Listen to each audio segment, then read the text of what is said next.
Welcome to EJH British Cars. So I've been playing with putting the shifter on the transmission, and I thought I'd just go over some of that stuff with you and some of the peculiarities of being a TR2. So let's go take a look. So here it is installed in the car, and as you can see, being a TR2 or 3, it's a straight shifter. The very early cars before TS28 something, it's actually two pieces that the bulb is underneath there is separate from this shaft which threads in. And the other thing is very different. This is a 7/16 32 thread for the shift knob, which is not the same. The later cars, late threes, fours, fives, sixes, sags, all that. I think, um, well, we can go look in a minute, but they're more like 5/16. Anyhow, there it is in place. This only has overdrive in third and fourth, so there's one uh, connector there. That nut right there is where a reverse light would be. This is a top cover off of probably a later TR3. It does have underneath the wires here, you can see it has the dipstick, which I kind of thought was kind of nice. So this is another shift cover that I had just laying around. I thought it'd be easier to show what's going on out here on the sawhorses in the sunlight. So here's the two knobs or the nuts that are in reverse, and this would be the overdrive. So this is probably a TR3 top cover, though it does not have the dipstick, though it has the material for it. So if you wanted to drill this out and use your dipstick, you could. It's a 3/4 inch hole with a 45-degree taper just on the very top, probably an eighth or 3/16 of an inch. And then this is the shifter. So this is a later shifter. This is probably out of a TR6. It is not straight. It's got that angle in it, but it's the one-piece construction. And there's the thread. That's probably 5/16 coarse. So when you go to do this, this is how most of the shifters come out, and they're pretty grungy. So you want to make sure you clean all this up really well and in here. And then don't forget to clean up the shift rods that are in there and put a blob of grease in there. And one thing I wanted to talk about is this hole is for an anti-rattle device. So the first shifter, the 2-piece shifter, does not have that hole, but everything else since does. And because hear people complain, oh, my shifter rattles all the time. Well, when you put the shifter back in, did you put the anti-rattle device in? The what? So it's really easy for these to go away, and they do rattle when they do that. And the other thing is that the back of the transmission has a harmonic balancer on it, which the few cars I've seen that were pretty original had, and this car has. And the two that I saw both were on overdrive transmissions because some people didn't think they were on overdrive. So if you're missing this, the good news is this uses exactly the same spring as the synchronizers. So the synchronizers have 3 springs and 3 balls that are sort of the detent for shifting. That's the same spring. It's the same part number. And then it has a piece of a 1/4 inch round. I suppose it would have been a rod. One end's just flat. One end is slightly rounded off. That would be the outside edge. So it's easy. I had a box of springs, so that was easy enough because, of course, when I took this apart, the vibration eliminator, the anti-rattle device, was missing. But the piece of metal, the 1/4 inch rod that goes in here, was on back order. And yeah, this stuff's not expensive, but it's like $6 for the springs and $10 for the detent. And like I say, I had a spring just underneath the bench, so that was free at this point. So I just made one, the detent insert. So I took a grade 8, so it would be harder steel, 1/4 inch shouldered bolt. So it's not, it's a shouldered bolt, or at least what I call a shouldered bolt, would have threads and then a blank section and then the head. So I used that, and I turned a piece on the end about 3/16 long that would fit inside the spring. So that would kind of hold it. That when you put this back together, what you want to do is put some grease in here, because otherwise when you go to do this, everything falls out. But by putting that little pin on the back, made it a lot more stable, because it's still easy. With just holding with the grease, it's easy to knock it off. And I just rounded the outer surface in with a file while I had it in the lathe. And the whole thing's about 1/4 of an inch long without the tail, without the turned off piece, but the actual 1/4 inch section. So it's just long enough so that it doesn't twist in here and jam. And then of course that goes in with some grease. This goes in, and this is really grungy. So I wire brushed this and cleaned it up. Wire brushed all this, and then some nice fresh grease on everything. Cleaned and painted. There's the cover. There's the inner sliding washer, domed washer, whatever you want to call it, that goes here. And of course a spring. And the other thing I did is, on the cover that I used, this one's not bad, but the one I had was just really grimy and been on and off a lot, and it was making the metal piece a very tight fit. So it's snug anyway. So I took some emery cloth, about an inch wide, and just put a piece over there with my 2 hands, and uh, cleaned it up, got all the grime off of it. I probably took a couple of thousandths off, and that made it a lot easier. Also on inspection, there's a 1/4 inch by 3 1/4 bolt goes through here that holds the shifter in through that hole, stops it from twisting and all that. And when I looked at the shaft, it was actually had a lot of wear on it. So I had a 3 1/2 inch socket head cap screw, which is a slightly harder shank. So I put that in. And then there's a retaining bolt goes in that other end. It's 1/4 28. And I just ran the tap in there to clean that out. Make sure you clean it really well, grease everything up really well. It's nice to paint everything, sand around the edges. Don't forget the anti-rattle device. That's why it's a lot easier to put it in when the transmission's out of the car. And figure out what you're doing with the overdrive. The TR6s and TR4s, there's another switch here on the 1-2 rod, and that would allow overdrive in second. So the TR4 has overdrive in second, third, and fourth, and then the optional reverse lights. And then some cars have another switch, I think underneath where this is. This one is where the lockouts, so you can't have 2 gears selected at the same time, go. But on, I don't know why that's here on the earlier cars, but they put a reverse light switch on some other cars for some reason other than using that one. Don't know why. If you look underneath the shift forks where they go over the rods, there's a raised boss on the top, and that's what operates the balls in the switches that allow the circuit to be open or closed. So these switches are normally closed when they're not under pressure, meaning that they send current through. So these bosses push up when the car is in neutral or the car is in first or reverse. So you can't select for overdrive in any of those instances.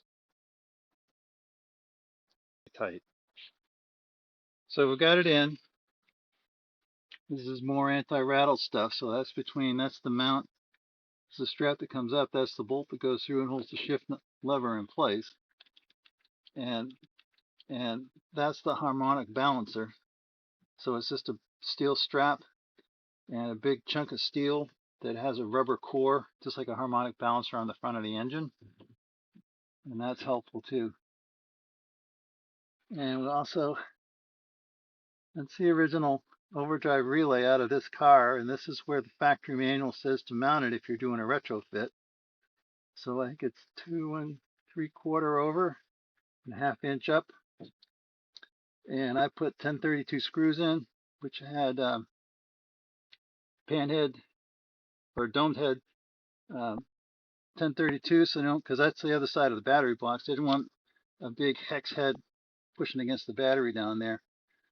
This battery box does have the plastic liner, so I don't think it's going to bother it with that smaller piece in it. And that's all in, and that works, so that's good. This is just loosely connected. This has got to go through the transmission tunnel when we put that in. And I also added this clip here just to hold everything, keep it from banging around. And I did try this the other day, and the overdrive does pull up. I have not tried starting the motor and see if it engages while the engine's going, but that will come.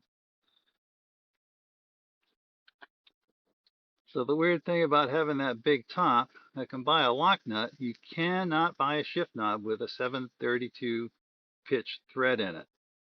You can buy the ones with the plastic inserts, but I've got one of those on another car and I am not very happy with it because it doesn't ever really lock down. Every time you go to use it, it's pointing a different direction, which I suppose if you just have a round knob or something doesn't matter, but that shift knob says Triumph on it. So I'm going to try something. I've got on Amazon, because you can find everything on that site, I bought a 732 tap and die set, and I got a couple old shift knobs kicking around. So I'm going to try to drill out the inserts that are in there, and I'll try just threading them, see how that goes, because that's a pretty big shift knob. So I think it'll be all right, and if not, I can always make a bit of an insert for it and thread that. But I think I'll try that because I'm really not happy with the plastic insert one. So this one's so big, assuming that it would stretch over that, it would probably be fairly tight. Well, it was several days later, and I went onto the Great Jungle website, and I found a shifter knob, and I thought I'd just buy something to play with. And I think I actually had my Amazon site set so that it was looking for TR2 parts, and I got a shift knob. That's the one on the transmission right there, and that is a Dewell DE8471, and it says wooden, but it's cold. I think it's actually ceramic or something, and it seems to be lead filled. It's quite heavy. And the interesting thing was, I think this says it has a M10 by 125, which would only be 3/8. So the shift knob is set up. It comes with 3 brass inserts to adjust it for different threads, and these all seem to be metric. But this base hole that they thread into is right around 7/16. So if you run that 7/16 32 tap through there, it'll cut it quite easily, because these are about 20 threads to the inch. I tried it on a half 20 nut, and they fit and they thread in, but they are wobbly. So it's that hole is probably just slightly bigger than 7/16, but for this non-structural, it's just holding the shift knob on, and there's a lot of engagement. There's about an inch of engagement. Running that 7/16 33 tap through there will open it up quite fine, and it bolts down quite readily and firm and feels really good. And it's less expensive than the plastic insert knobs that you can find. Like I say, at Amazon Prime, it was under $10 for the tap and the die as a pair. So anyhow, it's a pretty nice looking shift knob. I mean, this glare right here, that's a reflection of the gray overcast sky. But it has a very wood knob looking piece. It's quite shiny, but like I say, it's cold. It feels like it's ceramic. But it was just surprising, and of course, it's not that the only shift knobs I could find on the like the Moss website had the plastic inserts, which just don't work very well because you can never really tighten them. I did order a lock nut 732, so it's kind of an odd size. It's a standard size thread, but it's finer than a 7/16 fine thread. So Moss had the lock nuts. So I'm going to just leave it like that for now. I think it looks great. There it is. Well, I just laid the transmission tunnel in place. As you can see, you could add that shifter after, and the transmission tunnel went right over the top. There's actually plenty of clearance. I'm still trying to figure out what I'm going to do with this. I got about a dozen cables about a dozen years ago from a local parts store that was closing down one of its shops and just going to the main shop in another town. And I was hoping I can use that using this 90, but that 90 hits right here. I don't want to do that. I don't know if it's long enough to come up and in like that. Just sort of put it through the firewall across the top of the tranny, so I'll have to play with that later. You can always use, proper 91-inch cable, I think.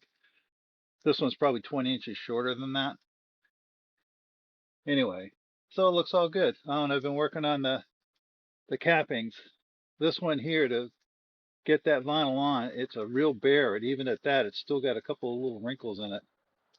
Um, but it's tough. You want to make sure that the vinyl's nice and warm. And you got to stretch the hell out of it. This is the big problem here, is that you can see where it's wrinkled on the top because it shrank in a little bit. It's stretched like crazy to make around that curve. These other pieces aren't too bad. This one I had to do in two halves. I basically got that half set and all firm, and then I put the longer flange in a vise because it's going to get covered up by the side panel anyway. So you really pull and pull on that, and it was a nice warm day. So I don't know. I'm getting better as I go. We'll see. And I got this one together as well. And I turned up a new tightening bolt. This one was broken off. These things are like $170 a piece. It's unbelievable. So with the lathe, I made up one. Because I got to drive that pin out, and the pin drives from the back this way because it's got serrations on this end. So it's a quarter 28 thread inside, and this is just a piece of, I don't know, 3/8 stock that I had just kicking around the garage, and turned it up, going by the little stub that was left. It's basically just uh, a pointed end with a turned off a little bit so there's no thread showing.